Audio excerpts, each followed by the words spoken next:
Assalamualaikum warahmatullahi wabarakatuh. Perkenalkan, nama saya Andeska Putri, NIM 207190025, kelas 3A Tadris Biologi, mata kuliah Ekologi Hewan, dosen Bapak Bayu Kurniawan, SSI, MSc. Materi yang saya ambil adalah hewan dan lingkungannya. Berikut penjelasannya.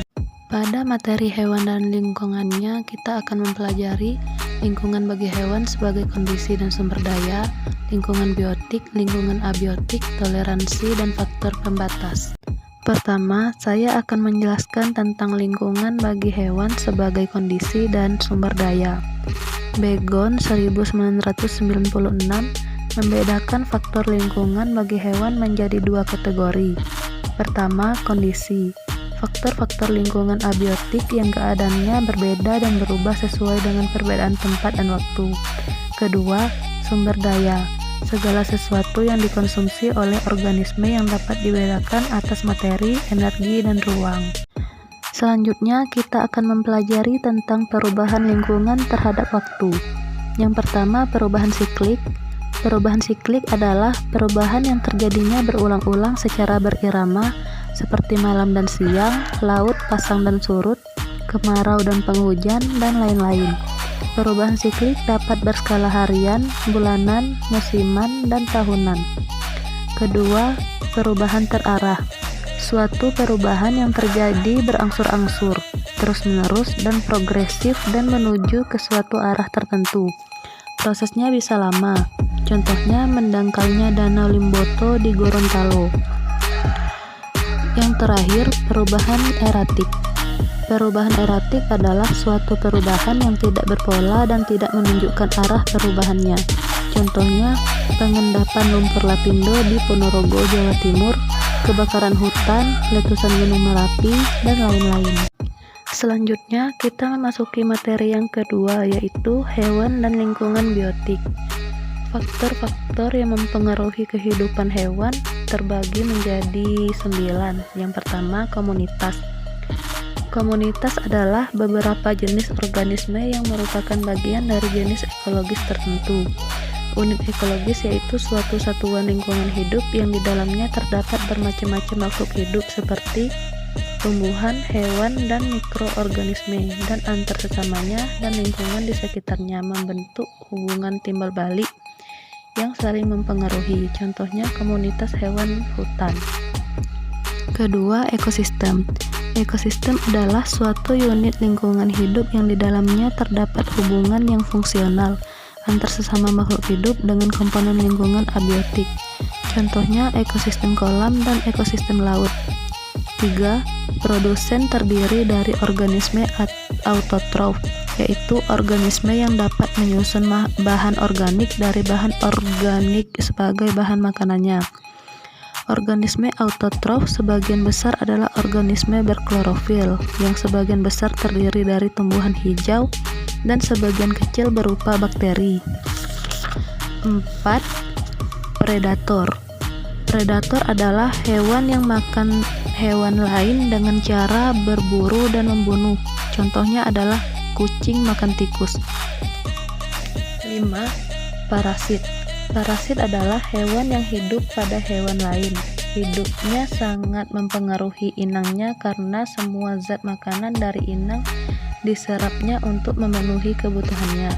Parasit berupa hewan kecil dan organisme kecil, contohnya jamur dan bakteri patogen. 6. Parasitoid. Parasitoid adalah serangga yang pada fase dewasanya hidup bebas, tetapi pada fase larva berkembang di dalam tubuh serangga lain yang merupakan inangnya, contohnya serangga parasitoid ordo Hymenoptera. 7. Pengurai. Pengurai adalah organisme yang berperan sebagai pengurai dengan mengeluarkan enzim pencerna. 8. Mikrobivor. Mikrobivor adalah hewan-hewan kecil yang makan mikroflora, bakteri, dan fungi. Contohnya berupa protozoa dan nematoda. 9. Detritivor. Detritivor adalah hewan yang makan detritus, yaitu bahan-bahan organik mati yang berasal dari tubuh tumbuhan dan hewan. contohnya rayap, anjing tanah, dan cacing tanah. Berikutnya interspesifik dan intraspesifik. Terbagi menjadi 7. Yang pertama, kompetisi. Kompetisi adalah hubungan antara dua individu untuk memperebutkan satu macam sumber daya. Dalam kondisi demikian, biasanya hewan yang kuat akan mengusir yang lemah dan akan menguasai tempat itu, sedangkan yang lemah akan beremigrasi atau mati bahkan punah. Contohnya persaingan antara hewan herbivora di padang rumput. 2. Simbiosis. Hubungan interspesifik ada yang bersifat simbiosis, ada yang non-simbiosis. Hubungan simbiosis adalah hubungan antara dua individu dari dua jenis organisme yang keduanya selalu bersama-sama. Contohnya flagellata yang hidup dalam usus rayap. Flagellata itu mencerna selulosa kayu yang dimakan rayap. Dengan demikian, rayap dapat menyerap karbohidrat yang berasal dari selulosa itu. 3. Pemisahan kegiatan hidup. Peristiwa ini adalah hubungan kompetitif antara satu hewan dengan hewan yang lain dapat berkembang menjadi kegiatan pemisah hidup atau partition. Contohnya, burung flamingo mempunyai kaki dan leher yang panjang yang berfungsi dalam hal pengambilan makanannya berupa organisme kecil dan di tempat berlumpur sehingga burung tersebut mudah meraihnya. 4. Kanibalisme. Kanibalisme adalah sifat suatu hewan yang untuk menyakiti dan membunuh bahkan memakannya terhadap individu lain yang masih sejenis. Contohnya belalang sembah betina membunuh belalang jantan setelah melakukan perkawinan. 5. Amensalisme.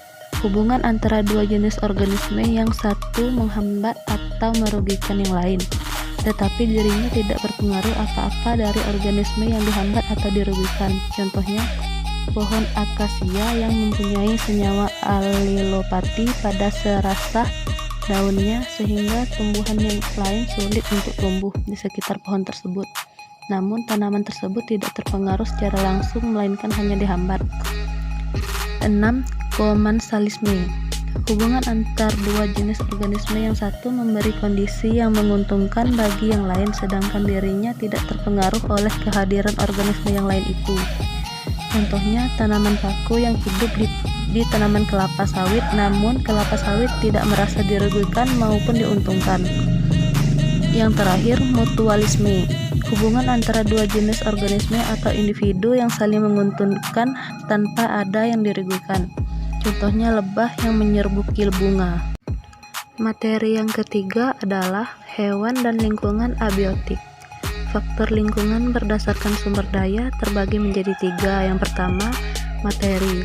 Materi adalah bahan-bahan atau zat-zat yang diperlukan oleh organisme untuk membangun tubuh. Contohnya, zat-zat anorganik seperti air dan garam-garam mineral, dan zat-zat organik, tubuh organisme lain atau sisa-sisa tubuh organisme yang sudah mati.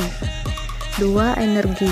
Energi adalah daya yang diperlukan oleh organisme untuk melakukan aktivitas hidup. Contohnya energi matahari. Terakhir, ruang. Ruang adalah tempat yang digunakan organisme untuk menjalankan siklus hidupnya. Contohnya hutan, laut, dan sungai. Selanjutnya kita memasuki faktor abiotik. Faktor abiotik terbagi menjadi 2. Yang pertama, medium. Medium adalah bahan yang secara langsung melingkupi organisme dan organisme tersebut berinteraksi dengan medium. Fungsi medium sebagai tempat tinggal, sumber energi yang diperlukan untuk metabolisme tubuh, tempat membuang sisa metabolisme, tempat bereproduksi dan menyebarkan keturunan. 2. Substrat. Substrat adalah permukaan tempat organisme hidup, terutama untuk menetap atau bergerak, atau benda-benda padat tempat organisme menjalankan seluruh atau sebagian hidupnya. Selanjutnya, faktor lingkungan berdasarkan kondisi. Pertama, tanah, air, temperatur, cahaya, gravitasi, gelombang, arus dan angin, pH, salinitas. Materi terakhir yaitu kisaran toleransi dan faktor pembatas serta terapannya. Pertama, hukum toleransi Shilford yang berbunyi Setiap organisme mempunyai suatu minimum dan maksimum ekologis, yang merupakan batas bawah dan batas atas dari kisaran toleransi organisme itu terhadap kondisi faktor lingkungan. 2. Aklimatisasi. Aklimatisasi adalah usaha manusia untuk menyesuaikan hewan terhadap kondisi faktor lingkungan di habitat buatan yang baru. 3. Kriteria spesies indikator. Pertama, saran toleransinya sempit untuk satu atau beberapa faktor lingkungan. 2. Ukuran tubuh cukup besar sehingga mudah dideteksi. 3. Kelimpahannya tinggi sehingga mudah didapatkan dan mudah dijadikan sampel. 4. Mudah diidentifikasi. 5. Distribusinya kosmopolit. 6. Mudah mengakumulasi zat-zat polutan. 7. Mudah dipelihara di laboratorium. Dan terakhir, mempunyai keragaman jenis atau genetik dan relum yang